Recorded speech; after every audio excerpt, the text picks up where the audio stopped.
नमस्कार दोस्तों, स्वागत है आप सभी का हिंदुत्व चैनल पर। आइए जाने वेद क्या है।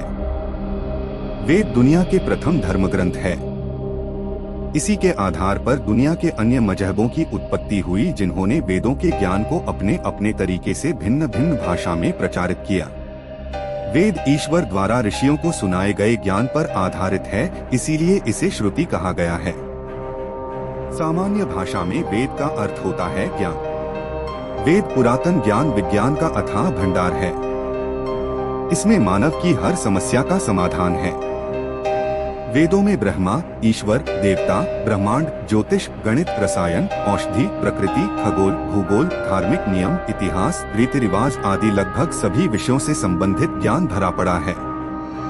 तपत ब्राह्मण के श्लोक के अनुसार अग्नि, वायु, आदित्य और अंगिरा ने तपस्या की और ऋग्वेद, यजुर्वेद, सामवेद और अथर्ववेद को प्राप्त किया। प्रथम तीन वेदों को अग्नि, वायु, सूर्य, आदित्य से जोड़ा जाता है और संभवत अथर्ववेद को अंगिरा से उत्पन्न माना जाता है।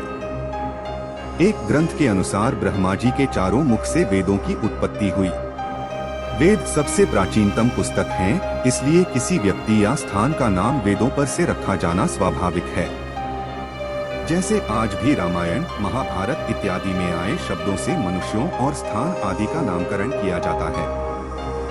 वेद मानव सभ्यता के लगभग सबसे पुराने लिखित दस्तावेज हैं। वेदों की 28,000 पांडुलिपियां भारत में पुणे के भंडारकर ओरिएंटल रिसर्च इंस्टीट्यूट में रखी हुई हैं। इनमें से ऋग्वेद की 30 पांडुलिपियां बहुत ही महत्वपूर्ण हैं, जिन्हें यूनेस्को ने विरासत सूची में शामिल किया है।